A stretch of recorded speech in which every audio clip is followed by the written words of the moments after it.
as it is stated in the scripture.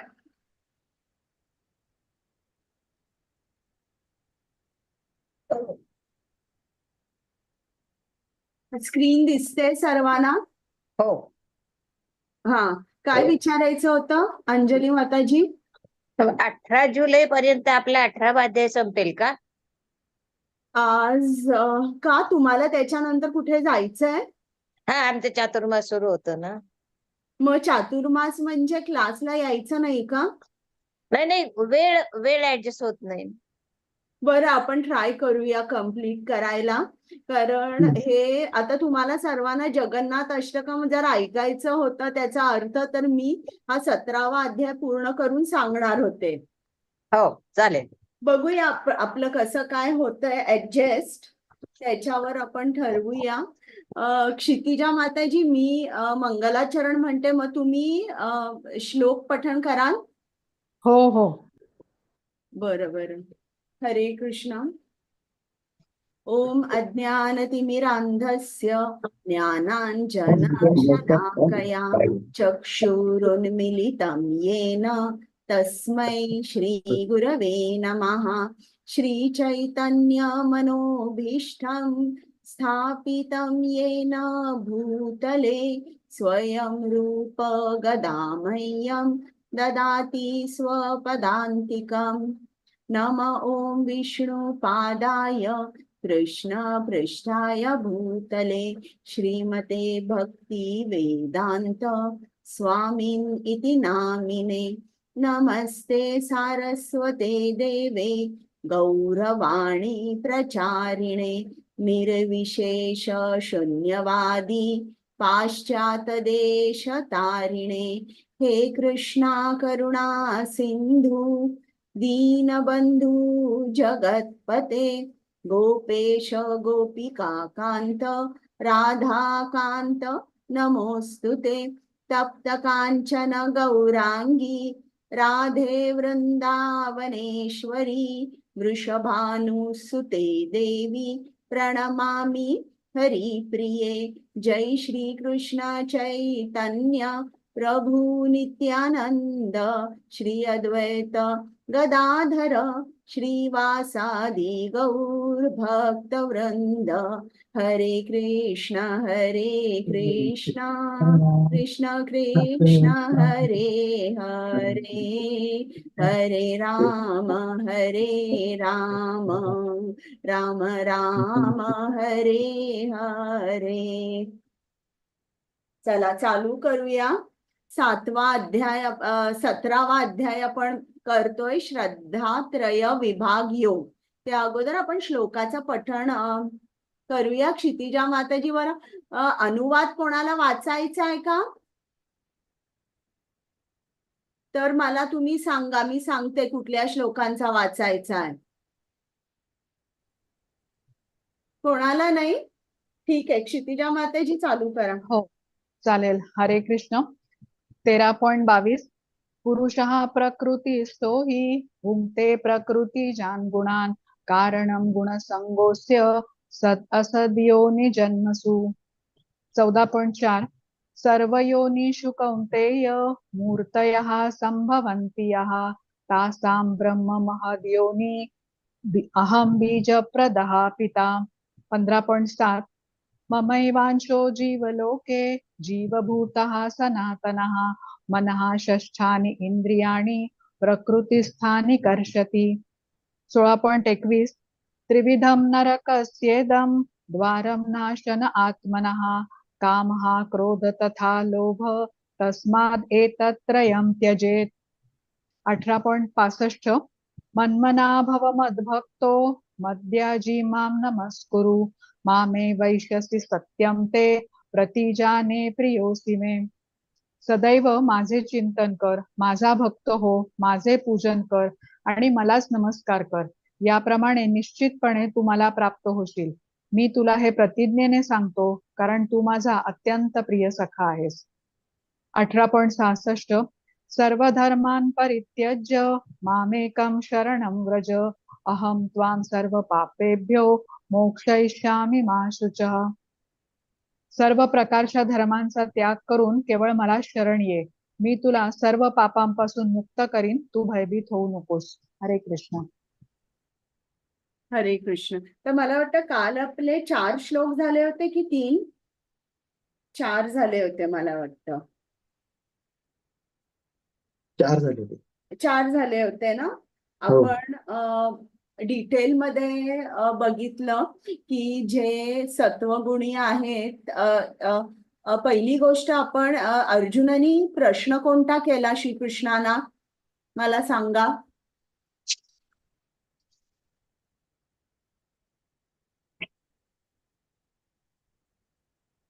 सांगा बरं, अर्जुनानी श्रीकृष्णाला कोणता प्रश्न केला? अंजली माताजी तुम्ही म्यूट आहात. मी सांगू का? अर्जुनाने असं विचारलं की जे शास्त्रविहित कर्म करत नाहीत परंतु परमेश्वराची पूजा करतात, त्यांच्या पूजेचं फळ काय? परमेश्वरावर ज्यांची श्रद्धा आहे हा, आणि मनाप्रमाणे ते पूजा पूजा करतात, करतात. तर मग त्याचं फळ काय आहे? मग आता श्रीकृष्णाने सांगताना सांगितलं की प्रत्येकाची श्रद्धा वेगवेगळी असते, कारण प्रत्येक माणसावर या 3 गुणांचा प्रभाव असतो. कुठल्या तरी एक गुणाचा खूप जास्त प्रभाव असतो, त्यामुळे त्याची जी श्रद्धा आहे ती गुणानुसार ठरते. मग जर सत्वगुणी असेल तर तो कोणाची पूजा करतो सांगा. वासुदेवांची. देवदेवतांची, देवदेवतांची. संत गुरु, संत महात्मे गुरु यांची पूजा करतात. बरोबर. जे रजोगुणी आहेत ते कोणाची पूजा करतात? राक्षसांची. आणि यक्ष राक्षस. यक्ष. बरं, यक्ष. यक्ष म्हणजे कोण? संपत्तीचं प्रतीक. धनाचे देवता. करेक्ट. आणि राक्षस म्हणजे कोण? तमोगुणी, अज्ञानी. किंवा आपण म्हणूया शक्तीचे प्रतीक, किंवा ज्यांना आतंकवादी. इंद्रिय तृप्ती हवी असते, इंद्रिय तृप्तीचे प्रतीक म्हणजे राक्षस. आणि ते आतंकवादी. आता हे जे रजोगुणी आहेत ते यक्ष आणि राक्षसांची पूजा करतात, आणि जे तमोगुणी आहेत ते कोणाची पूजा करतात? शक्तिशाली व्यक्तींची. अघोरी शक्तीची पूजा करतात. बरोबर. म्हणजे इकडे भूत प्रेतांची असं दिलेलं आहे. आणि मग मी तुम्हाला डिटेलमध्ये काल भक्ती विनोद ठाकूरांची एक कथा सांगितली की ज्यात आपण तमोगुणी पूजा बघितली. आता जे सत्वगुणी आहेत, जे देवदेवतांची पूजा करतात, तर जेव्हा ते देवदेवतांची पूजा करतात तेव्हा ते त्यांचं स्वतःचं कल्याण, स्वतःची आध्यात्मिक उन्नती साधतात आणि त्याबरोबर भौतिक उन्नती सुद्धा साधतात ते. आणि त्याचबरोबर ते त्यांचं कसं असतं, होलिस्टिक ग्रोथ, म्हणजे फक्त आपण ते स्वतःसाठी नाही करत, समाजासाठी सुद्धा करतात ही जी पूजा. म्हणजे उदाहरणार्थ आता समजा जर पाऊसच पडत नाहीये तर तुम्ही बघाल की हे काही सत्वगुणी लोक आहेत, ते रोज मंदिरात जातील, हवन करतील, यज्ञ करतील, किंवा काही जे वेदांमध्ये मंत्र दिलेले आहेत त्या मंत्रांचं उच्चारण करतील. म्हणजे त्यांचा फोकस फक्त स्वतःवर नसतो तर सोसायटी, समाजावर सुद्धा असतो. आणि ही सत्वगुणी पूजा आहे ही त्यांना आणि इतरांना सुद्धा फायदेशीर ठरते. मग आता जे रजोगुणी आहेत ते जेव्हा यक्ष राक्षस यांची पूजा करतात, आणि मी तुम्हाला सांगितलं की एकदम जर रजोगुण कमी असेल तर यात ही जी रजोगुण आहे ती माणसांचीच पूजा करतात. आणि मग मी तुम्हाला सांगितलं की जयललिताचं साऊथ इंडियामध्ये एक मंदिर पण आहे. तर आता हा जो रजोगुणी माणूस आहे त्याचा फोकस फक्त त्याच्या स्वतःच्या पर्सनल ग्रोथवर आहे, स्वतःच. तो इतरांचा विचार करत नाही आणि त्याचा फोकस स्वतःवर इतका आहे की दुसऱ्यांना जरी त्याचा त्रास झाला तरी तो तिकडे लक्ष देत नाही. आणि जो तमोगुणी आहे तो जे काय पूजा करतोय तर त्यामध्ये तो स्वतःचा नाश ओढवून घेतोय आणि दुसऱ्यांनाही त्रास देतोय. काल मी तुम्हाला त्या तांत्रिकाची गोष्ट सांगितली, भक्ती विनोद ठाकूर, तर त्याचाही स्वतःचा नाशच झाला ना. तो जेलमध्ये गेला आणि त्यांनी इतरांना त्रास दिला, इतरांना लुटलं. तर अशा तऱ्हेने आपण काल जी सत्वगुणातली श्रद्धा, रजोगुणातली आणि तमोगुणातली श्रद्धा बघितली आणि मी सांगितलं श्रद्धेशिवाय तुम्ही या भौतिक जगात कार्यच करू शकत नाही. अनेक ठिकाणी श्रद्धा आपल्याला ठेवावी लागते, डॉक्टरांमध्ये, बँकेमध्ये, आपल्या शिक्षकांमध्ये, तर श्रद्धा ही आपल्याला ठेवावीच लागते. आता इकडे जी श्रील प्रभुपादांनी या 4थ्या श्लोकामध्ये त्यांनी थोडस सांगितलंय. आता आपण रजोगुणी, तमोगुणी आणि सत्वगुणी ही जी श्रद्धा आहे ही बघितली आणि ते काय करतात हेही बघितलं. पण इकडे श्रील प्रभुपादांनी निर्विशेष वाद्यांबद्दल सुद्धा त्यांनी सांगितलंय की निर्विशेष वाद्यांना सत्वगुणी मानले आहे. तर का मानले सत्वगुणी? कारण ते पंचदेव उपासना करतात, 5 देवतांची उपासना करतात. ते 5 देव कोणते? विष्णू, दुर्गा, गणेश, सूर्यदेव आणि शंकर. आणि ते पूजा करताना ते निराकारवादी असतात, त्याच्यामुळे कुठल्याही रूपावर त्यांचा विश्वास नसतो. पण एक कुठेतरी आपल्याला स्टार्टिंग पॉइंट लागतो. बघा, लहान मुलं असतात तेव्हा त्यांना पहिल्यांदाच सांगतात का तुम्ही पेननी ABCD लिहा, नाही, पेन्सिलीनी लिहा म्हणून सांगतात. तर जसं एक त्यांना सुरुवात लागते, तर सुरुवात जेव्हा ते करतात तेव्हा या पंचदेव उपासनेपासून करतात, कुठल्याही एका देवतेची उपासना करतात. पण त्यांचं ठाम मत असतं की जे परम सत्य आहे ते निराकार आहे. आणि असं असल्यामुळे ते जसा जसा त्यांचा प्रोग्रेस होतो तसं तसं हे जे देवदेवतांचं साकार रूप आहे ते साकार रूप ते मानत नाही, रिजेक्ट करतात ते. आणि पण तरीही ते देवदेवतांची पूजा करत असल्यामुळे त्यांना आपण श्रील प्रभुपादांनी सांगितलंय की ते सत्वगुणी उपासक आहेत. मग इकडे ते जेव्हा या पंच देवतांची उपासना करतात तेव्हा ते काय म्हणतात की विष्णू हे सुद्धा निर्विशेष ब्रह्माचे दुसरे रूप आहे, किंवा ब्रह्मदेव हे कोण आहे?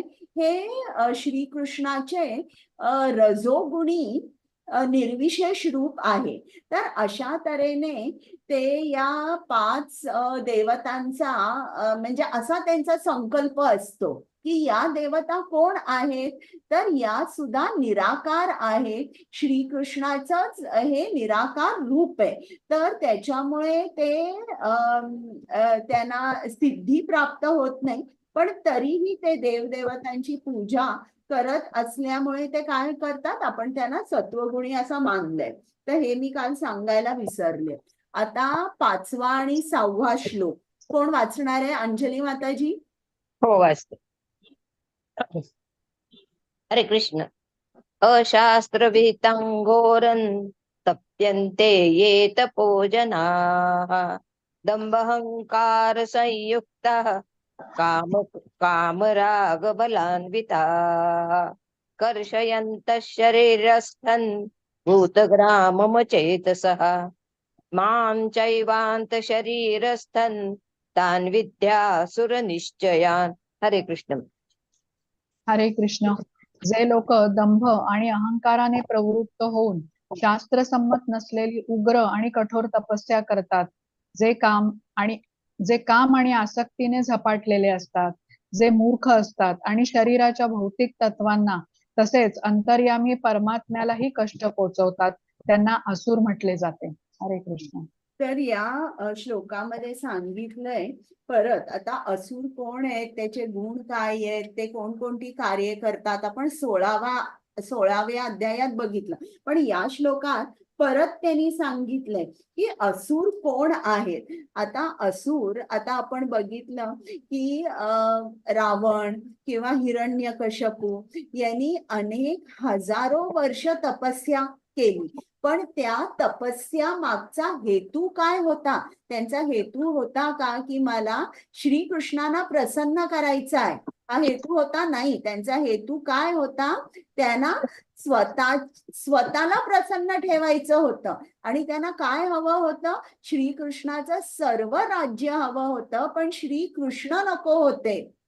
हिरण्यकश्यपूला विष्णूची सर्व शक्ती हवी होती, पण स्वतः विष्णू नको होते.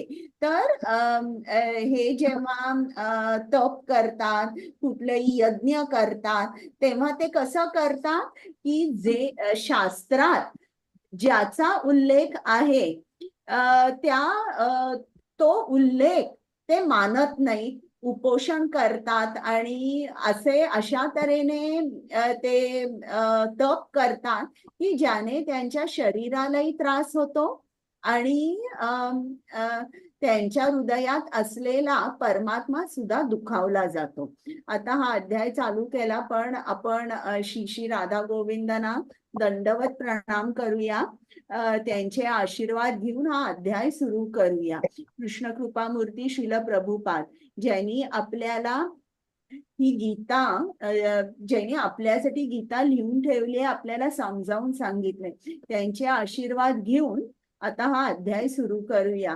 त्याचप्रमाणे नामानिष्ठ प्रभूजी ज्यांनी हा उपक्रम चालू केला आणि प्रेमा माताजी ज्यांनी मला ट्रेनिंग दिलं, त्या दोघांनाही माझा सादर प्रणाम. त्याचप्रमाणे तुम्ही सर्व इकडे रोज येता, तास 2 तास बसून भगवद्गीता ऐकता, ही काही साधी गोष्ट नाहीये. त्यामुळे तुमच्यामध्ये विराजमान श्रीकृष्ण अथवा प्रभू रामचंद्र यांना माझा साष्टांग नमस्कार. हे बघा, इकडे त्यांनी स्लाइड मध्ये काय दाखवलंय बघा. रावणाने काय केलंय, त्यांनी कैलास पर्वतच उचललेला आहे. आता हा माणूस बघा, या माणसाने काय केलंय, त्याचा प्राणवायू रोखून धरलेला आहे आणि बघा त्यांनी त्याची मान, त्याचं पूर्ण तोंड जमिनीखाली पुरलेलं आहे. तर असं हे कुठेही आपल्या शास्त्रामध्ये सांगितलं नाहीये की अशा तऱ्हेचं उपोषण करा किंवा अशा तऱ्हेचं ज्यांनी शरीराला त्रास होईल अशा तऱ्हेची कार्य करा, अशा तऱ्हेची व्रते करा, असं सांगितलेलं नाहीये. आणि हे केल्यानंतर काय होतं, जे शास्त्रात सांगितलेलं नाहीये, शरीराला सुद्धा त्रास होतो आणि त्याच्या हृदयात वास करणारा जो परमात्मा आहे तो खूप दुखावला जातो. त्याच्यामुळे आपल्याला लक्षात ठेवलं पाहिजे की असं उपोषण जे शास्त्रात सांगितलेलं नाहीये ते करायचं नाही. मग आता आपल्याला या आधुनिक जगात काय दिसतंय, पॉलिटिशियन्स फास्ट करतात का, तर त्यांना एखादं बिल पार्लमेंटमध्ये पास करायचं असतं, किंवा हे जे असं ज्यांची असुरी मनोवृत्ती असते त्यांना काय हवं असतं, त्यांना खूप प्रतिष्ठा प्रसिद्धी हवी असते, त्यांना मान हवा असतो.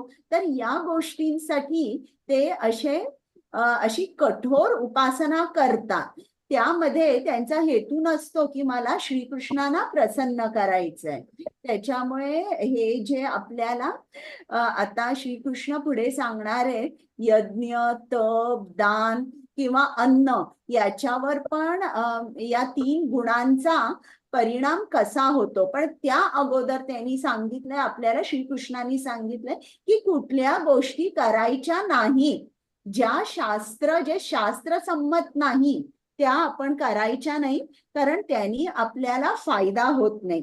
आणि तुम्हाला माहिती आहे की आता 16वा अध्याय जो तुम्ही केला की असुरांचा शेवट कसा होतो, कृष्ण त्यांना कुठे फेकतो, त्यांना असुरी योनीमध्ये फेकतो. आणि असुरी योनीमध्ये फेकल्यानंतर जणू काही आपण आणि कृष्ण मध्ये मिलियन्स अँड मिलियन्स, अब्ज आणि अब्ज वर्षांची गॅप राहते. तर म्हणून आपल्याला लक्षात ठेवलं पाहिजे की जे शास्त्रसंमत आहे तेच केलं पाहिजे, आणि ते केलं नाही तर मग काय होतं.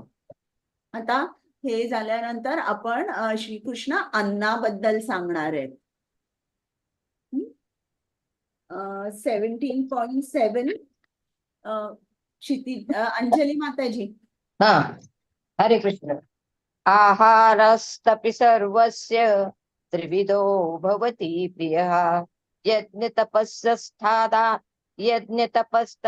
दानं तेषां भेदमिमं शृणु. हरे कृष्ण माता. हरे कृष्ण. प्रत्येक व्यक्तीला आवडणारा आहारही प्रकृतीच्या त्रिगुणानुसार 3 प्रकारचा असतो. याप्रमाणे यज्ञ, तप आणि दान याचेही 3 प्रकार असतात. आता मी तुला त्यांच्यातले भेद सांगतो, ते ऐक. हरे कृष्ण. आता बघा, ज्याप्रमाणे तुमचे गुण असतात त्याप्रमाणे तुम्ही ठराविक खाण्याकडे आकर्षित होता आणि तेच खाणं खाता तुम्ही. दुसरं खाणं तुम्हाला दिलं तर जो कोण तुम्हाला ते जेवण देतोय त्याला तुम्ही नावं ठेवाल, त्याच्याशी भांडण कराल, पण ते खाणार नाही. तर ते का होतं? कारण आपल्यामध्ये ते गुण असतात, ते गुण आपल्याला त्या अन्नाकडे आकर्षित करतात आणि मग तेच अन्न आपण खातो. आता बघा, गाय आहे, समजा जर गाईला तुम्ही मांस दिलं खायला, तर ती खाईल का? नाही. अजिबात नाही खाणार. तसा जर एखादा माणूस सत्वगुणी असेल, तुम्ही त्याला नॉनव्हेज दिलं, तुम्ही त्याच्या पुढे एक दारूची बाटली ठेवली, तो हात सुद्धा लावणार नाही दारूच्या बाटलीला, नॉनव्हेज सुद्धा खाणार नाही. का? कारण हे त्याच्या गुणामुळे. तर आपण आता डिटेलमध्ये बघूया हे जे गुण आहे हे अन्नावर, यज्ञावर, तपावर आणि दानावर यांचा आपल्याला कुठला कुठला परिणाम दिसतोय.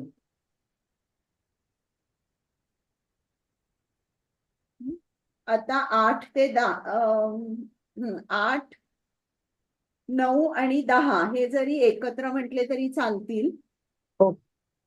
हरे कृष्ण. आयुसत्व बलारोग्य सुख प्रीती विवर्धना रस्या स्निग्धा स्थिरा हृद्या आहारा सात्विक प्रिय. श्लोक 9. कट्वं लवण अति उष्ण तीक्ष्ण रुक्ष विदाहिनः आहारा राजसश्रेष्ठा दुःख शोक भयप्रदाः. 10. यात यामद्गतरसं पूति पर्युषतञ्च यत् उच्छिष्टमपि चामेद्यं भोजनं तामसप्रियम्. हरे कृष्ण. हरे कृष्ण. सत्वगुणी मनुष्यांना प्रिय असणारा आहार त्यांचे आयुष्य वृद्धिंगत करतो, जीवन शुद्धी करतो आणि बळ, आरोग्य, सुख आणि संतोष प्रदान करतो. असा आहार रसयुक्त, स्निग्ध, पौष्टिक आणि हृदयाला संतुष्ट करणारा असतो. रजोगुणी मनुष्यांना अत्यंत कडू, आंबट, खारट, उष्ण, तिखट, शुष्क आणि दाहकारक आहार प्रिय असतो. असा आहार दुःख, शोक आणि व्याधी निर्माण होण्यास कारणीभूत असतो. 3 तासापेक्षा अधिक काळापूर्वी शिजवलेले, बेचव, नासलेले, दुर्गंधीयुक्त, उष्टे आणि अपवित्र पदार्थांनी युक्त असे भोजन तमोगुणी लोकांना प्रिय असते. हरे कृष्ण. तर बघा, आता आपल्याला इकडे श्रीकृष्णाने सांगितलंय की अन्न सुद्धा 3 प्रकारांचं असतं. सत्वगुणी जे अन्न असतं ते जेव्हा अन्न खातो, सत्वगुणी अन्न म्हणजे काय? जसं पालेभाज्या, रोजचं आपलं बॅलन्स डाएट, पालेभाज्या, भात, वरण आणि शाकाहारी फळं ज्याच्यामध्ये आहे, दूध, दही आहे, हे अन्न सात्विक झालं. आणि हे सात्विक अन्न खाल्ल्याने काय होतं की तुमचं जे जीवन आहे ते छान राहतं. तुमची जी आयु आहे ती सुद्धा तुम्हाला भरपूर मिळते आणि तुमचं आरोग्य चांगलं राहतं. आणि तेच जर तुम्ही म्हटलं की मी व्हेजिटेरियन खाते, पण रोज जर तुम्ही चमचमीत खाल्लं, तेलकट खाल्लं, खूप मसालेदार खाल्लं, झणझणीत खाल्लं, तर तेच शाकाहारी जेवण जे आहे त्याला राजसिक प्रवृत्तीचं मानलं जातं किंवा ते रजोगुणी होतं, मग ते सत्वगुणी राहत नाही. सत्वगुणी म्हणजे काय? तेल कमी, मसाले कमी आणि खूप अन्न ज्यांनी तुम्हाला खूप ते खाल्ल्यानंतर शक्ती वाटते, खाल्ल्यानंतर झोप येत नाही त्यांनी. तर असं जे अन्न आहे ते सात्विक आहे, ते आरोग्यासाठी चांगलं असतं आणि ते खाऊन आपल्याला तृप्त वाटतं, संतोष वाटतो. हा, आता हे जे अन्न आहे हे सात्विक आहे. इकडे दाखवलंय बघा, केळीचं पान आणि मग खाली त्यांनी एक फ्रूट बोल दाखवलेला आहे. आता जो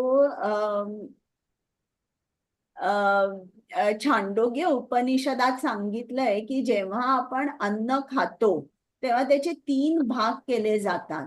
जो सर्वात स्थूल भाग आहे किंवा आपण फायब्रस पार्ट म्हणूया, तो आपल्या शरीराच्या आपण शरीराच्या बाहेर फेकतो.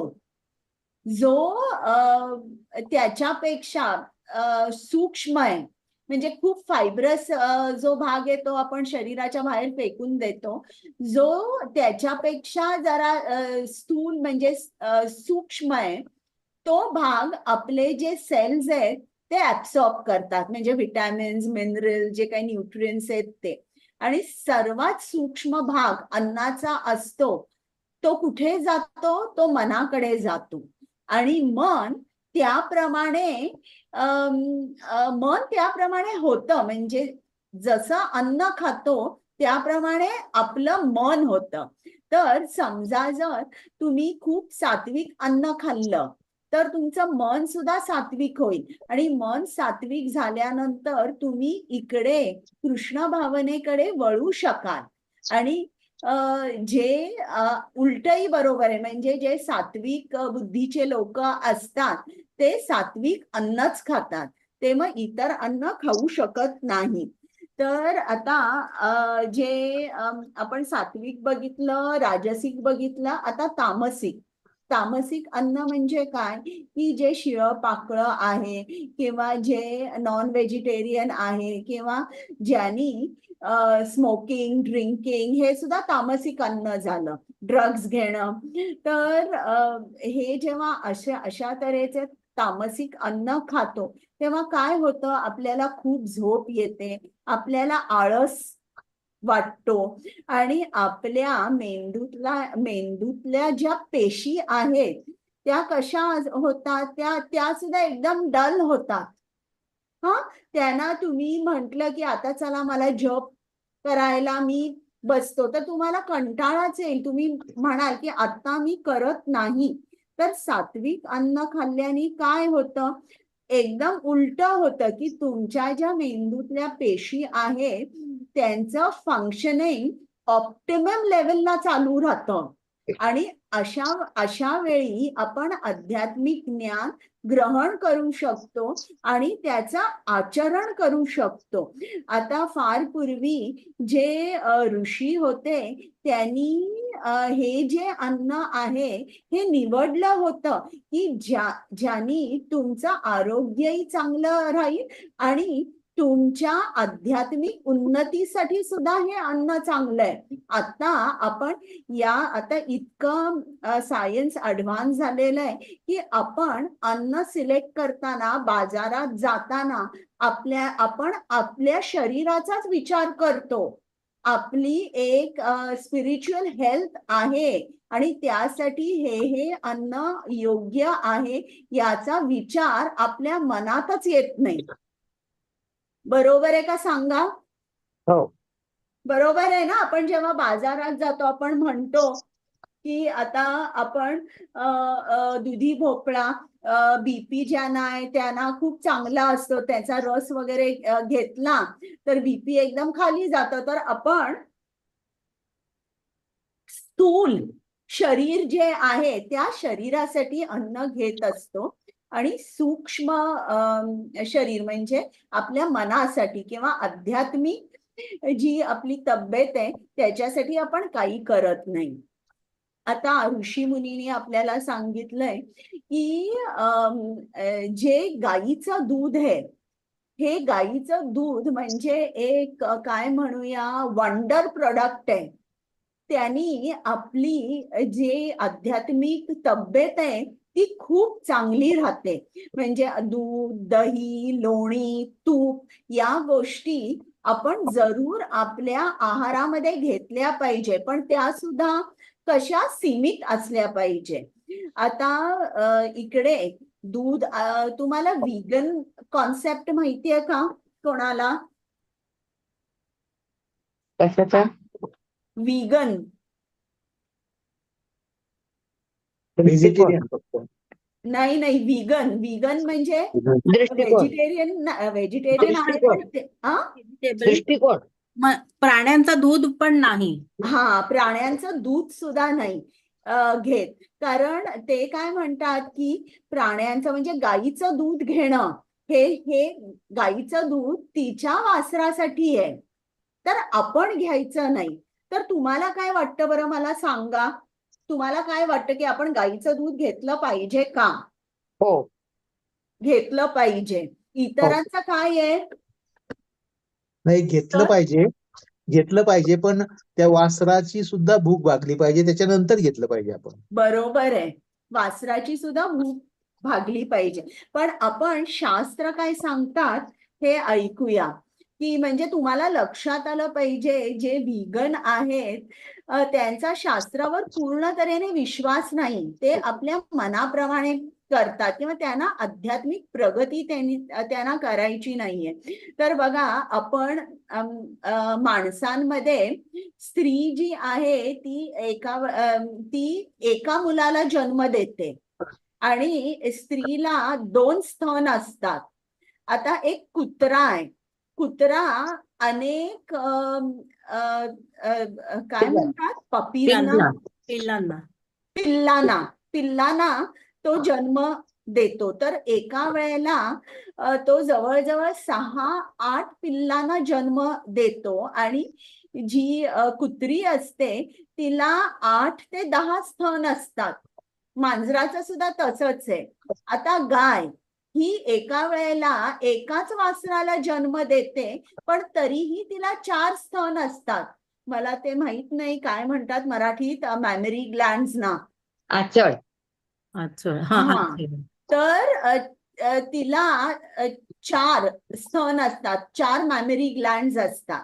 तर आपल्या शास्त्रात काय सांगितलंय, 2 जे स्तन असतात गायीचे ते तिच्या वासरासाठी असतात आणि 2 स्तन जे असतात, जे अध्यात्मात ज्यांना उन्नती करायची आहे त्यांच्यासाठी ते दूध असतं. मग त्या दुधाचा वापर कुठे करावा? त्या दुधाचा वापर आपण जेव्हा बघा पंचामृत करतो आणि पंचामृताने आपण श्रीकृष्णाचा अभिषेक करतो किंवा दुधाने अभिषेक करतो, त्याच्यासाठी दुधाचा वापर सांगितलेला आहे आपल्या शास्त्रांमध्ये.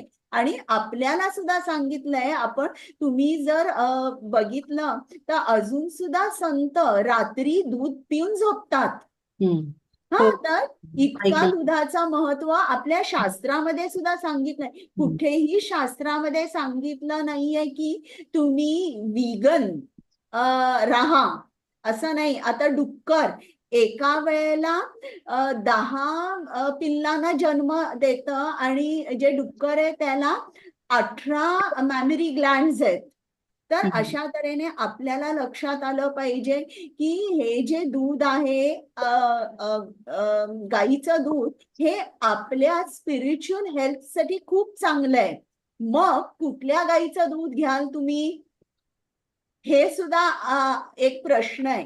की ज्या गाई एकदम चांगल्या तऱ्हेने प्रेमाने त्यांचे मालक त्यांना बघतात, खूप प्रेमाने बघतात, खूप जास्त मशीन लावून किंवा हॉर्मोन्स लावून त्यांचं दूध काढलं जात नाही, ज्या खूप आनंदी आहेत, ज्यांना भरपूर प्रेम दिलंय आणि ज्यांचं खूप चांगल्या तऱ्हेने पालन पोषण केलेलं आहे, अशा गाईचं दूध सात्विक आहे.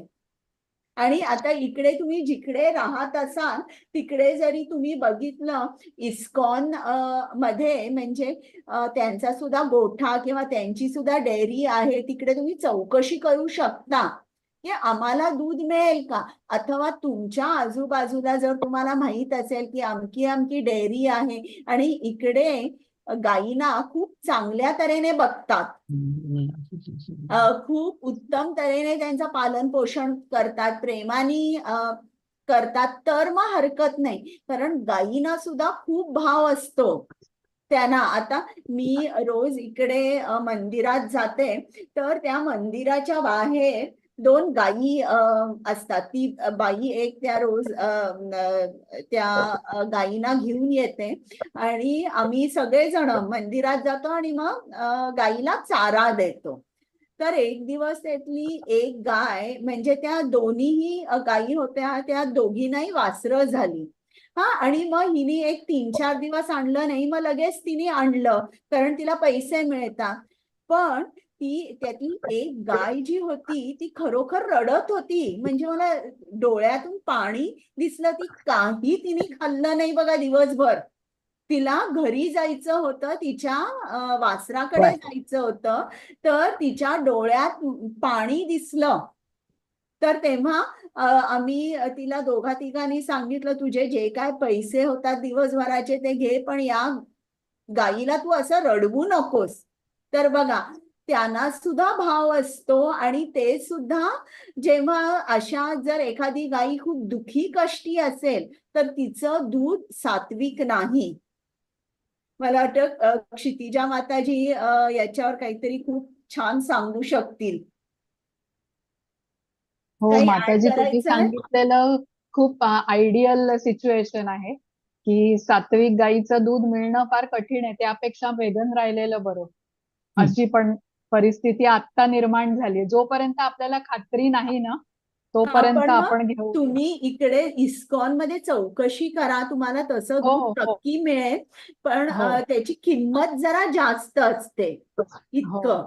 तर हो तर हे मी तुम्हाला फक्त सांगितलं की आपण आता आपल्या हातामध्ये आउट ऑफ कंट्रोल सर्वच गोष्टी आहेत, आपल्या कंट्रोलमध्ये नाहीये ना. म्हणून आपण नेहमी जेव्हा अन्न खाण्या अगोदर ते श्रीकृष्णाला अर्पण करायचं अन्न. ते तर आपल्या हातात आहे. श्रीकृष्णाला अर्पण करून खायचं. मग त्यामध्ये जर काही दोष असतील तर श्रीकृष्ण ते काढतात. आणि आता पण तुम्हाला माहित असेल की जे काय अन्न खातो त्यांनी, मी तुम्हाला सांगितलं ना, जो सर्वात सूक्ष्म भाग असतो अन्नाचा त्याचं होतं मन. किंवा त्याचं ते अन्न मनाचं खाद्य आहे किंवा पोषण पोषण. करतं, पोषण. जो सर्वात सूक्ष्म भाग अन्नाचा आहे त्यांनी मनाला पोषण मिळतं. आणि आता म्हणजे कसं आहे की माइंड आणि बॉडी याचा एकमेकांवर इम्पॅक्ट होतो. आणि आपल्याला 3रा जो अध्याय आहे कर्मयोग, तर त्यात आठवतं का की तुम्हाला इकडे श्रीकृष्णाने अर्जुनाला सांगितलं होतं की जे अन्न तू खातोस ते अन्न तू प्रसाद म्हणून मला दाखव आणि मग ते ग्रहण कर.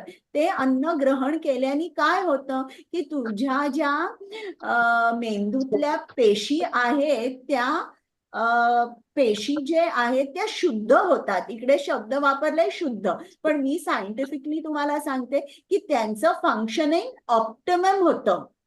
म्हणजे ते त्यांचं जे कार्य आहे जे काय आहे ते एकदम बेस्ट लेवलला ते फंक्शन करतात त्या सेल्स. आणि आता ऍक्च्युली प्रूव्ह झालंय की there is a gut brain connection. तुम्हाला माहिती आहे का गट ब्रेन कनेक्शन?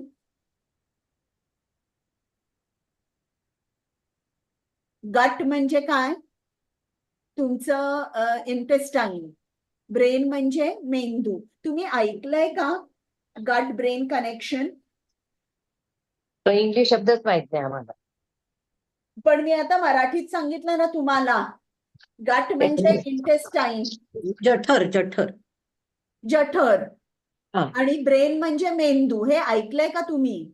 हो की नाही मला फक्त हो. सांगा. आणि हो, ऐकलं ऐकलंय. असेल तर काय ऐकलंय तुम्ही?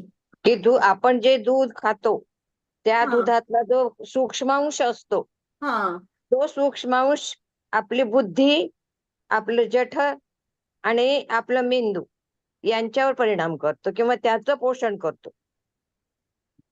बरं, इतर कोणी आणि काय ऐकलंय? मी एक ऐकलंय, हरे कृष्ण, हा की बोल. गटमध्ये जे आपण खातो ते हम्म, ऍक्च्युली म्हणजे फॉर एक्झाम्पल आपण आता केक खातोय, हम्म, तर जे गट मायक्रो ऑर्गॅनिझम्स आहेत त्यांना केक खायची सवय होते आणि हम्म, नंतर ते असे केमिकल्स प्रोड्यूस करतात हम्म, त्याच्यामुळे आपल्याला क्रेविंग होते परत केक खायची. आता फॉर हम्म. एक्झाम्पल आपण फास्ट फूड खातो किंवा पिझ्झाज, बर्गर्स, तर हे जे गट मायक्रो ऑर्गॅनिझम्स आहेत हे ते केमिकल्स प्रोड्यूस करतात आणि हम्म, इट सिग्नल्स द ब्रेन आणि त्यामुळे आपल्याला क्रेविंग्स होतात. तर हम्म, आपल्याला आपला गट मायक्रोब चेंज करायचे असतील तर लाईक 21 डेज किंवा 1 मंथ आपण हेल्दी खाल्लं हम्म. तर आपोआप आपले क्रेविंग्स पण कमी होतात. बरं, हे झालं एक भाग. दुसरा मला भाग जो तुम्हाला सांगायचा होता की सेल्स, ज्या गट सेल्स आहेत त्या ऑल द वे आपल्या मेंदूपर्यंत ट्रॅव्हल होतात आणि त्या मग नंतर ब्रेन सेल्स म्हणून फंक्शन करायला लागतात, कार्य करायला लागतात. म्हणजे जे काय तुम्ही डायरेक्टली खाता त्याच्या पेशी बनतात आणि त्या पूर्ण मग ब्रेन पर्यंत ट्रॅव्हल करतात. असं गट ब्रेन कनेक्शन खूपच मोठा टॉपिक आहे. मी त्याच्यावर फुल फ्लेज्ड बोलू शकत नाही. मी इतकंच सांगू शकते की हे गट ब्रेन कनेक्शन जे आहे हे प्रूव्ह झालेलं आहे आणि यामुळे सुद्धा बरेच काही ब्रेन डिसऑर्डर्स होतात. तर ते डायरेक्ट तुमच्या गटवर म्हणजे तुमचं डायरेक्ट डाएट विचारतात. आणि जर तुम्ही आयुर्वेदात जर म्हणजे त्यातलं जर तुम्हाला प्रिन्सिपल माहिती असेल तर ते पहिल्यांदा पोटावर पोटासाठी ते औषध देतात. हे माहिती आहे ना तुम्हाला? म्हणजे हो, हो. तुमच्या पोटाबद्दल ते पहिल्यांदा विचारतात प्रश्न. तर गट ब्रेन कनेक्शन म्हणजे हे असं थोडस जे तुम्हाला सायंटिफिक करून मी सांगते की जे तुम्ही अन्न खाता त्या अन्नाचा डायरेक्ट परिणाम आपल्या मेंदूवर होत असतो आणि त्यामुळे आपण अन्न खाताना खूप खूप दक्ष राहिलं पाहिजे. आता जे बरोबर. अन्न आपण समजा जर 9 वाजता शिजवलं अन्न आणि मग ते संध्याकाळी खाल्लं तर ते सुद्धा तामसिक अन्न होतं.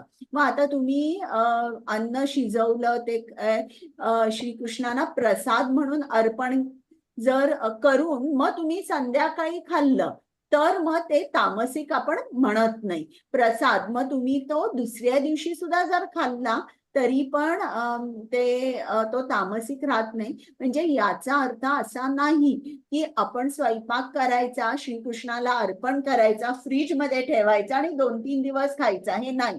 पण एक्स्ट्रीम केसेस मध्ये आपल्याला असं करता येतं, पण हे करू नये. आपण अन्न ताजं शिजवावं आणि ताजं ताजं ते अन्न खावं. हे आरोग्यासाठी सुद्धा चांगलं आहे आणि तुमच्या आध्यात्मिक आरोग्यासाठी सुद्धा खूप चांगलं आहे.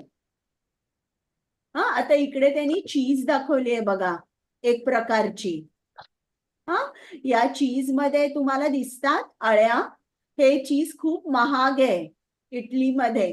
तर हे जे खाणं आहे ना याला तामसिक अन्न आपण म्हणतो. हे असं अन्न कधीच खायचं नाही. आणि हे सुद्धा बघा, आता जे फास्ट फूड वगैरे मिळत आहे ना, बर्गर आणि हे, किंवा इवन ते काय म्हणतात लेज, ते वेफर्स असतात ते. तर मी वाचत होते आता, ते सायंटिफिक आर्टिकल होतं. तर ते बर्गर वगैरे ते जे करतात ना, ते आतमधलं जे कटलेट सारखं ते घालतात आणि फ्राय करतात. तर ते जे आहे ते लाड, LARD, याच्यामध्ये ते तळतात बरं का. आणि लाड म्हणजे ॲनिमल फॅट. असं म्हटलंय. मग ती अॅनिमल फॅट आता मध्ये मॅकडोनल्ड्सवर कोणीतरी झाले त्याला 3-4 वर्ष कोणीतरी केस केली होती की ते गाईचं फॅट वापरून हे करतायत, म्हणजे तेल करतायत ते. काही जण म्हणतात की ते पिग फॅट, डुकराचं जी चरबी आहे त्यापासून तेल करतात. तर अशा तऱ्हेने हे जे आहे ही लोक असे सगळे जिन्नस वापरतात किंवा या हे तर म्हणजे आध्यात्मिक उन्नतीसाठी एकदम चांगलं नाहीच, पण जे सुद्धा व्हेजिटेरियन मिळतं लेज आणि हे जे आपण एकसारखं खाल्लं तर मी वाचलं होतं की त्यांनी तुमच्या ते जे ऑइल वापरतात ते चांगलं नसतं आणि तुमच्या ब्रेन सेल्स स्लगिश होतात. तर हे कुठलेही प्रकार आपण खायचे नाहीये, तर हे तामसिक आणि राजसिक मध्ये मोडतात. हे बघा इकडे पण आणि दाखवलंय चीज. आता आपण यज्ञ बघू. आता मला पहिल्यांदा सांगा यज्ञ म्हणजे काय?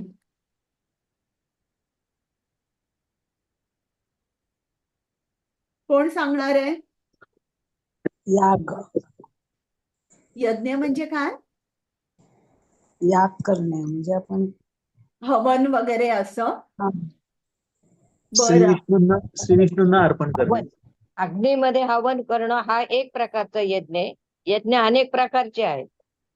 बरं, पण मला त्यापैकी श्रील प्रभुपादांनी जे सांगितलंय तेच हवंय. यज्ञ म्हणजे काय? तुम्ही म्हटलेलं एकदम बरोबर आहे, सगळ्यांनी उत्तरं बरोबर दिली आहेत. विष्णूची पूजा म्हणजे सुद्धा यज्ञ म्हटलं. बरोबर आहे. बरं मला सांगा बरं यज्ञ म्हणजे काय?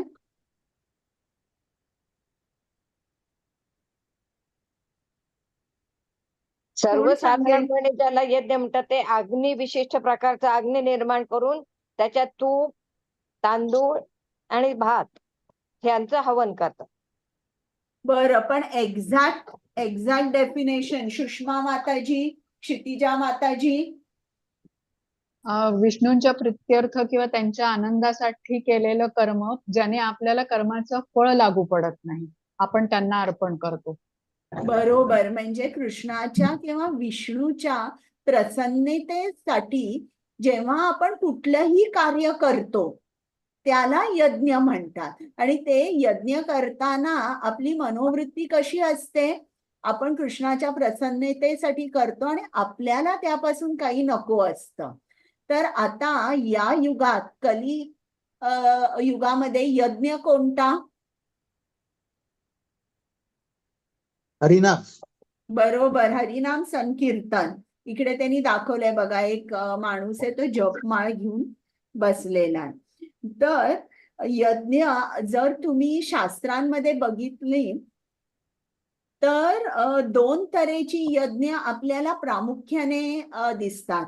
एक यज्ञ म्हणजे जे ऋषी आणि मोठे राजे करत होते, जसे युधिष्ठिर महाराज किंवा जे ऋषी होते ते करत होते यज्ञ. आणि एक म्हणजे जे असुर यज्ञ करत होते. तसे 2 तऱ्हेचे आपल्याला शास्त्रामध्ये यज्ञ दिसून येतात.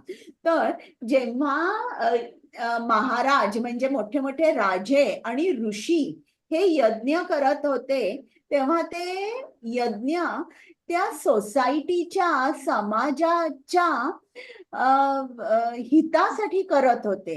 समाजाचं चांगलं व्हावं म्हणून ते करत होते. त्यांना स्वतःला त्यांच्यापासून त्यांच्या पर्सनल ग्रोथसाठी त्यांना काही नको होतं. तर असा जो यज्ञ आहे याला की जिकडे आपण असं म्हणतो की मला काही फळ नको आहे याचं, आणि ड्युटी म्हणून जेव्हा हा यज्ञ केला जातो तेव्हा हा यज्ञ आपण सात्विक यज्ञ असं म्हणतो. आणि जे राक्षस यज्ञ करतात ते जेव्हा यज्ञ करतात तेव्हा त्यांचा हेतू काय असतो की मला हे राज्य पाहिजे. उदाहरणार्थ बली महाराजांनी यज्ञ केला, तुम्हाला माहिती आहे ना? बली महाराजांनी यज्ञ केला, मग सगळे जे देवदेवता होते ते घाबरले आणि ते विष्णूकडे गेले आणि मग वामन विष्णूंनी अवताराचं. वामन अवतार घेतला हा. आणि त्या दान मागितलं. तर मग इकडे असुरांची जेव्हा यज्ञ ते करतात तेव्हा त्या पाठचा हेतू काय असतो? माझी स्वतःची उन्नती, माय पर्सनल ग्रोथ असं असतं त्यांचं, की मला तिन्ही लोकांवर राज्य करायचंय असं असतं. तर आता बघा, मी तुम्हाला सांगितलं की हे जे यज्ञ आहे आपल्याला श्रील प्रभुपादांनी सांगितलंय की तुम्ही हरे कृष्ण कृष्ण कृष्ण हरे हरे, हरे राम राम राम हरे हरे हा मंत्र म्हणा. आणि श्रीकृष्णाने 10.25 भगवद्गीतेमध्ये सांगितलंय, यज्ञामध्ये मी जप यज्ञ आहे किंवा यज्ञामध्ये मी जप आहे. तर आता मी तुम्हाला सांगितलं यज्ञ म्हणजे कुठलंही कार्य जेव्हा आपण कृष्णाच्या प्रसन्नतेसाठी करतो ते यज्ञ होतं. आता मी तुम्हाला तेही सांगितलं की परीक्षित महाराज यांनी श्रवण केलं आणि तो सुद्धा यज्ञाचा प्रकार आहे. त्यांनी 7 दिवस श्रीमद भागवतम शुकदेव गोस्वामी कडून ऐकलं आणि त्यांची एक्सपेक्टेशन होती का की आता मात्र कृष्णाने मला तक्षकाच्या दंशापासून वाचवावं. नाही, त्यांना कधीच वाटलं नाही की मी इतकं बसून कृष्ण कथा ऐकतोय, भागवत ऐकतो, मग आता मला कृष्ण मृत्यू पासून वाचवेल. नाही. तर अशा ज्या नेगेटिव्ह टेंडन्सीज आहेत त्याच्या हृदयात काय होतं? पर्सनल ग्रोथ नव्हती, पर्सनल प्रोग्रेस नव्हता, फक्त कृष्णाला प्रसन्नता वाटली पाहिजे ही होती. पण आपल्या हृदयात आपण काही करताना या नेगेटिव्ह टेंडन्सीज असतात. आपण स्वतःबद्दल पहिला विचार करतो आणि मग कृष्णाबद्दल विचार करतो. तर अशा तऱ्हेने आपण जप केला पाहिजे की तो केवळ आणि केवळ कृष्णाच्या प्रसन्नतेसाठी असला पाहिजे. त्यात आपण आपला जरा सुद्धा विचार केला नाही पाहिजे.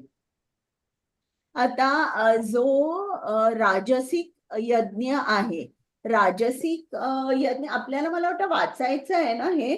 आता अन्नाचं झालं, हा मी बोलतच गेले. आता आपलं हे 11वा झालेला आहे. 11वा आपण श्लोक वाचूया.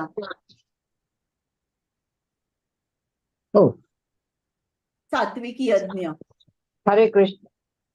अफलाकांक्षिभिर्यज्ञो विधिदृष्टो य इच्छते यष्टवे मे वेति मनः समाधाय स सात्विकः. हरे कृष्ण. हरे कृष्ण. फळाची आकांक्षा न करणारे पुरुष आपले कर्तव्य म्हणून शास्त्रविधीनुसार जो यज्ञ करतात तो सात्विक यज्ञ होय. हरे कृष्ण. आता यात क्षितिजा माताजी जरा वाचायचं आहे 4थी ओळ. हो. कर्तव्य म्हणून मनुष्याने मंदिरात गेले पाहिजे. हा, हरे कृष्ण. मनुष्याने कर्तव्य म्हणून मंदिरात गेले पाहिजे आणि तेथे भगवंतांना वंदन करून पुष्प, नैवेद्य इत्यादी अर्पण केला पाहिजे. प्रत्येकाला वाटते की भगवंतांची केवळ आराधना करण्याकरता मंदिरात जाणे व्यर्थ आहे. आर्थिक लाभासाठी आराधना करणे शास्त्रसंमत नाही. अर्चविग्रहाला दंडवत करण्याकरताच केवळ मनुष्याने मंदिरात गेले पाहिजे. यामुळे मनुष्य सत्वगुणामध्ये स्थित होईल.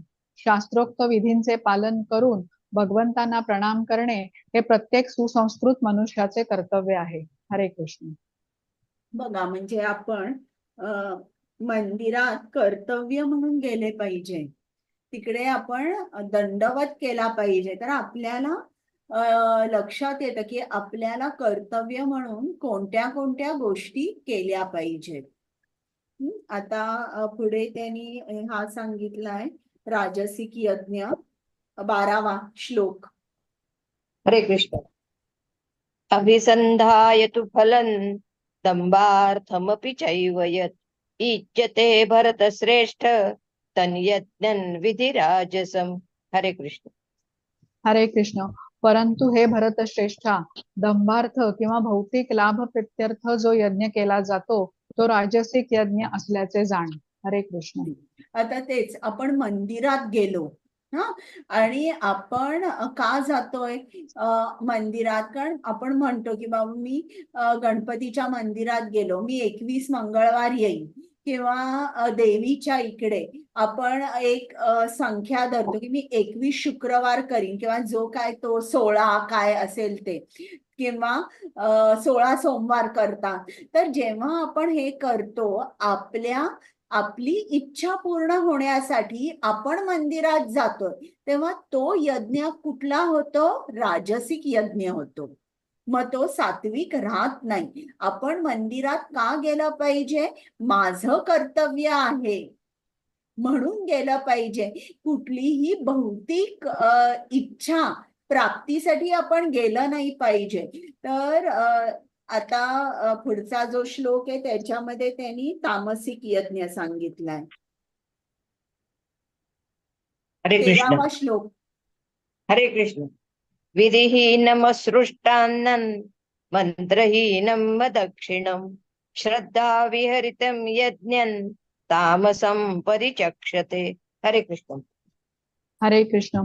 शास्त्रविधींची उपेक्षा करून प्रसाद वितरित केल्या वाचून मंत्रोच्चारण न करता, उपाध्यायांना दक्षिणा न देता आणि श्रद्धारहित असा जो यज्ञ केला जातो तो यज्ञ तामसिक मानला जातो. हरे कृष्ण.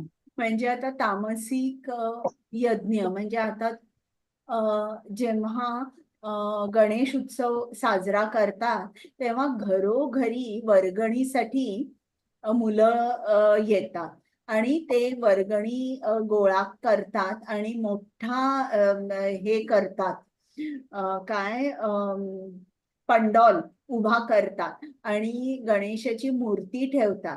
पण तिकडे सगळा पैसा कुठे खर्च होतो? डेकोरेशन, लाइटिंगसाठी. मग हिंदी गाणी लावतात. तिकडे कुठल्याही मंत्राचं उच्चारण नसतं. तिकडे कुठलेही गुरुजी येत नाही, पूजा होत नाही. फक्त एक शो असतो. तिकडे कुठलीही पुस्तकं वाटली जात नाही, आध्यात्मिक पुस्तकं नाही. तिकडे प्रसाद दिला जातो. तर अशा तऱ्हेचे जे यज्ञ आहे त्याला आपण तामसिक यज्ञ म्हणतो. मग आता तुम्हाला माहिती आहे की अशी उद्या नवरात्री किंवा गणपतीसाठी वर्गणी मागायला आली आणि तुम्हाला माहिती आहे की इकडे हे कुठलेही प्रकार होत नाही. प्रसाद देतात म्हणजे काय? साखर फुटाणे देतात तुमच्या हातावर. ते देखील गणपती पुढे ठेवलं असतं, पण बरोबर मंत्र म्हणून अथवा मंत्र न म्हणता सुद्धा प्रेमाने आपल्याला गणपतीला तो भोग दाखवता येतो. ते नैवेद्य दाखवता येतं. ते समोरच ठेवलेलं असतं, कोणाला मंत्रही माहीत नसतात. आणि मग आलेल्या माणसाच्या हातावर 2 साखर फुटाणे ठेवतात. तर असं जर तुम्हाला माहिती असेल तर तिकडे तुम्ही पैसे देऊ नका. त्याचा म्हणजे हे जे तामसिक यज्ञ आहे ते आपल्यालाही फायदा होत नसतो आणि त्यांनाही फायदा होत नसतो. तर आता आपण आतापर्यंत श्रीकृष्णाने काय सांगितलं आपल्याला की अन्नावर, श्रद्धेवर या 3 गुणांचा परिणाम काय होतो. आणि श्रद्धा, अन्न आणि यज्ञ यावर आता श्रीकृष्ण बोलले. आता पुढे 14 ते 19 हे श्लोक आहे, त्यावर श्रीकृष्ण तपाबद्दल बोलणार आहे. आता तुम्ही मला सांगा, तुम्हाला तप म्हणजे तुम्हाला काय वाटतं? तप याचा अर्थ काय आहे?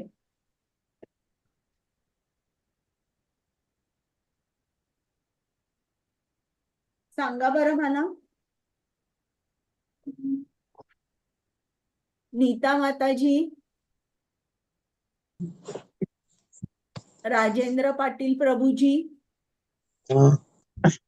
सांगा तप म्हणजे काय?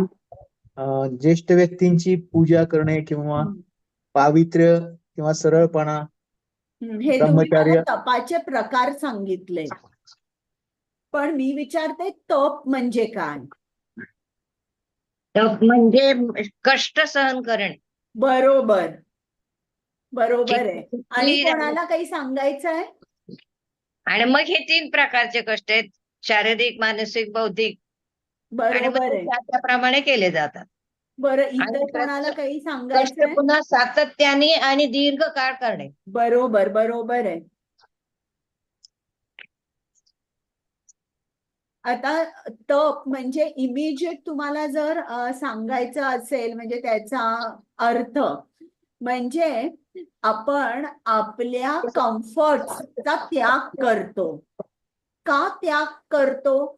For a long term benefit, short term नाही. हा, लॉंग टर्म बेनिफिट साठी जेव्हा आपण आपले जे कम्फर्ट्स आहेत त्याचा त्याग करतो, सुखसुविधांचा त्याग करतो, त्याला तप म्हणतात. आता तप हा शब्द कुठून आला हे आपण बघूया. तप म्हणजे तापवायचे. जेव्हा म्हणजे त्यापासून हा शब्द आलेला आहे तप. आता तप म्हणजे मी तुम्हाला म्हटलं तापवायचं. ज्याप्रमाणे आपण जेव्हा लोणी गॅसवर ठेवतो तेव्हा ते लोणी काही काळाने वितळून त्याचं तूप होतं. मग ते तूप आपण एका बरणीत भरतो आणि मग तो खालचा जो भाग उरतो ना, कुठला तरी भाग जो तूप बेरी तापवल्यावर, तर तो बेरी आपण फेकून देतो. हा, तो आपण वापरत नाही. तर तप म्हणजे काय? आता जर तुम्ही बघितलं, जे धातू असतात, जे इम्प्युअर मेटल्स असतात, ते जेव्हा त्यांना प्युरिफाय केलं जातं, शुद्धीकरण केलं जातं, तेव्हा त्यांना फर्नेस मध्ये घातलं जातं आणि खूप तापवलं जातं.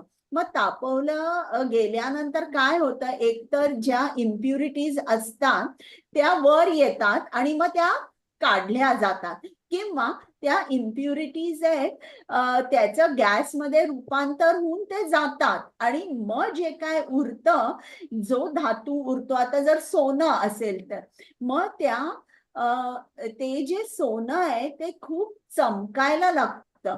म्हणजे त्याचं अगोदरचं जेव्हा खाणीतून आपण ते सोनं काढतो तेव्हा त्याला चकाकी नसते, पण एकदा त्याचं शुद्धीकरण झाल्यानंतर त्या सोन्याचं जे लस्टर आहे, त्याची चकाकी आहे, ती खूप खूप वाढते.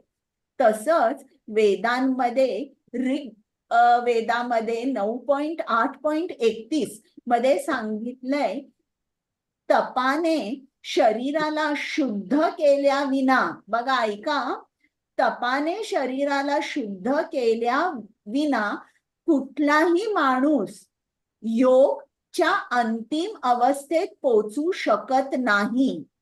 म्हणजे बघा, आपलं शरीर आपल्याला ज्याप्रमाणे धातू आहे आणि त्या धातूला अग्नीमध्ये घालून घालून मग ते होतो, शुद्ध होतो, त्याची चकाकी वाढते, तसंच आपण आपल्या शरीराला काय केलं पाहिजे? शुद्ध केलं पाहिजे. मग शुद्ध कोणत्या रीतीने केलं पाहिजे? तपाने केलं पाहिजे. मग तप करायचा म्हणजे काय करायचं? आपल्याला श्रील प्रभुपादांनी सांगितलंय की तप म्हणजे तुम्ही रोज 16 माळांचा जप करायचा. तुम्ही कोणतं अन्न खायचं, कोणतं अन्न खायचं नाही, तुम्ही कोणाचा संग करायचा, कोणाचा संग करायचा नाही, तुम्ही रोज मंदिरात जायचं, रोज भागवतम वाचायचं, रोज भगवद्गीतेचा श्लोक ऐकायचा. कितीतरी गोष्टी आपल्याला श्रील प्रभुपादांनी लिहून दिलेल्या आहेत, फक्त प्रसादच खायचा. आणि जेव्हा असं आपण एखाद्या आध्यात्मिक गुरुच्या मार्गदर्शनाखाली करतो तेव्हा आपल्यामध्ये रूपांतर होतं. आपलं जे आता भौतिक आयुष्य चाललंय, लौकिक आयुष्य चाललेलं आहे, या तपाने आपलं जीवन दिव्य होतं. म्हणजे लौकिक टू दिव्य हे ट्रान्सफॉर्मेशनसाठी आपल्याला काय करावा लागतो? तप करावा लागतो. तर तपस्या आपल्याला एक रिमाइंडर देते, एक आठवण करून देते की हे जे भौतिक जग आहे ही परमनंट प्लेस फॉर एन्जॉयमेंट नाहीये. हे तप तुम्हाला सांगते की ही एकतर तुम्हाला माहिती आहे की हे दुःखालय अशाश्वतम आहे, तर आपल्याला एक रिमाइंडर मिळतो की हे भौतिक जग हे कायमचं सुखाचं स्थान नाहीये. मग तप तुम्ही कसा करू शकता? तपाचे 3 प्रकार सांगितलेले: शारीरिक, वाचिक आणि मानसिक. आता जो शारीरिक तप आहे तो आपण जरा बघूया. आता मला वाटतं 15वा वाचायचा आहे की 14वा? 15वा 14. नाही 14वा. 14वा. नाही, हा. 14वा. हरे कृष्ण. देव द्वेज गुरु प्राज्ञ पूजनम शौच मार्जवम ब्रह्मचर्य अहिंसा च शारीरं तप उच्यते. हरे कृष्ण. हरे कृष्ण. भगवंत, ब्राह्मण, आध्यात्मिक गुरु आणि माता पितांसारख्या ज्येष्ठ व्यक्तींची पूजा करणे, तसेच पावित्र्य, सरळपणा, ब्रह्मचर्य आणि अहिंसा यांना शारीरिक तप म्हटले जाते. हरे कृष्ण. तर हे आपल्याला सांगितलंय शारीरिक तप आहे. म्हणजे जे आपले गुरु आहेत, जे ब्राह्मण आहेत किंवा आपले माता पिता आहेत, तर यांची आपण सेवा केली पाहिजे, यांच्याकडे सरळपणाने वागलं पाहिजे. आपण यांच्याकडे सेवा तर केलीच पाहिजे, पण आपण इकडे सांगितलंय सरळपणा सुद्धा पाहिजे. म्हणजे हे आपलं शारीरिक तप झालं. सर्वांना योग्य सन्मान दिला पाहिजे.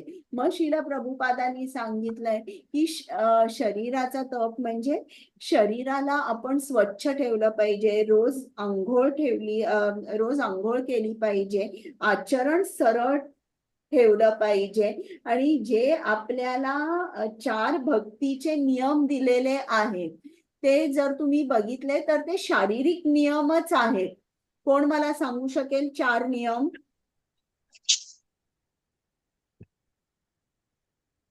भक्तीचे.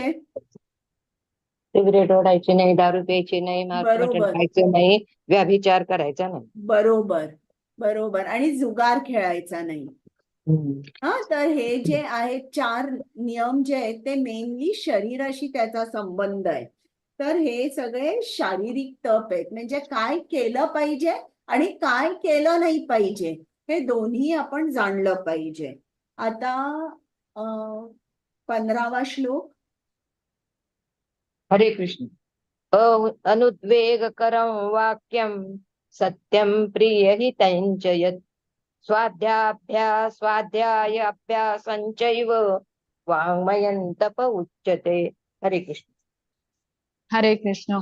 सत्य, प्रिय, हितकारक आणि इतरांना क्षुब्ध न करणारे शब्द बोलणे आणि नियमितपणे वेद पठण करणे याला वाचिक तप असे म्हणतात. हरे कृष्ण. तर आता वाचिक तप आहे हा मनुस्मृतीमध्ये सांगितलाय 4.138. त्यात त्यांनी सांगितलंय की तुम्ही अशा तऱ्हेने बोललं पाहिजे की दुसऱ्यांना त्रास नाही झाला पाहिजे. अशा तऱ्हेने बोललं पाहिजे की जे फक्त सत्य आहे तेच बोला.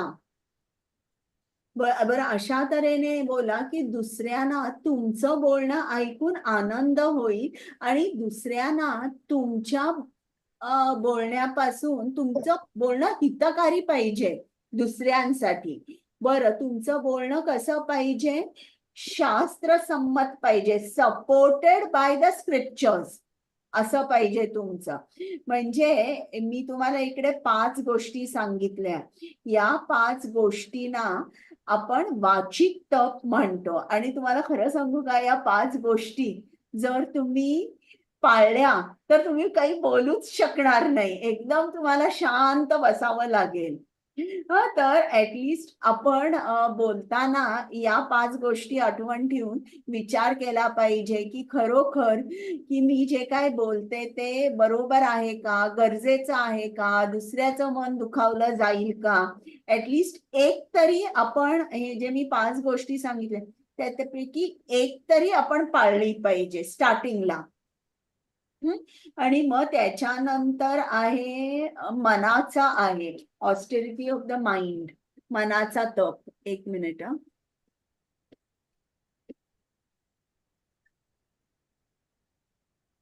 वाचायचा का श्लोक? 1 मिनिट. 16वा आहे का? हा. मन प्रसाद सौम्यत्वं मौनात्मान विनिग्रह भाव संशुद्धिरित्येत तत्तपो मानसमुच्यते. हरे कृष्ण. हरे कृष्ण. आणि समाधान, सरळपणा, गांभीर्य, आत्मसंयम आणि भावशुद्धी हे मानसिक तप आहेत. हरे कृष्ण. तर बघा आता हे जे मानसिक तप आहे हे शारीरिक तप आणि वाचिक तप याच्यापेक्षा खूप उच्च आहे. रादर जेव्हा मानसिक तप तुम्ही करता तेव्हा त्याच्यामध्ये वाचिक आणि शारीरिक तप येतातच, म्हणजे ते आपोआप पाळले जातात. मानसिक तप एकदम उच्च आहे. तर इकडे त्यांनी काय सांगितलंय? समाधान, सरळपणा, गांभीर्य, आत्मसंयम, भावशुद्धी या ज्या सर्व गोष्टी आहे, समाधान, सरळपणा, आत्मसंयम, या सर्व गोष्टी तुम्ही कधीही बाजारातून विकत घेऊ शकत नाही. नाही तुम्ही आता बरेच हे असतात बघा, अँगर मॅनेजमेंट क्लासेस किंवा तुम्हाला तुमच्या माइंडनी कंट्रोल कसा ठेवला पाहिजे यावर सुद्धा बरेच मोटिवेशनल स्पीकर्स असतात की तुम्ही कसं वागलं पाहिजे, कशा तऱ्हेने तुम्ही माइंड कंट्रोल केलं पाहिजे. पण हे जे आहेत ना, आपल्याला भगवद्गीतेवरून काय समजतं की कुठल्याही पुस्तकातून अथवा क्लास अटेंड करून तुम्हाला हे गुण मिळू शकत नाही. समाधान, सरळपणा, आत्मसंयम, भावशुद्धी मिळत नाही. हे गुण तुम्हाला कधी प्रदान होतात? जेव्हा तुम्ही कृष्णाचे भक्त होता, जेव्हा तुम्ही कृष्णाचा नामजप करता, जेव्हा तुम्ही साधू संग करता, तेव्हा तुम्हाला ऍज अ गिफ्ट कृष्ण या सगळे हे जे गुण सांगितले ऍज अ गिफ्ट कृष्ण तुम्हाला हे सर्व प्रदान करतात. हे आपल्याला कधीही कुठल्याही ट्रेनिंगनी मिळू शकत नाही. हे जे हा जो मानसिक तप आहे तो आपल्याला कधीही कुठल्याही ट्रेनिंगनी मिळू शकत नाही. तो फक्त कृष्ण आपल्याला प्रदान करू शकतो. आणि त्यासाठी आपल्याला काय काय केलं पाहिजे? आपल्याला मुख्य म्हणजे जप केला पाहिजे, कृष्णाबद्दल ऐकलं पाहिजे, साधू संग केला पाहिजे किंवा स्पिरिच्युअल ट्रेनिंग घेतलं पाहिजे आपल्याला. आता यात थोडस वाचूया, मग मला वाटते 4:30 वाजलेत का? हो, वाजून घेऊ. हा, वाजून गेले.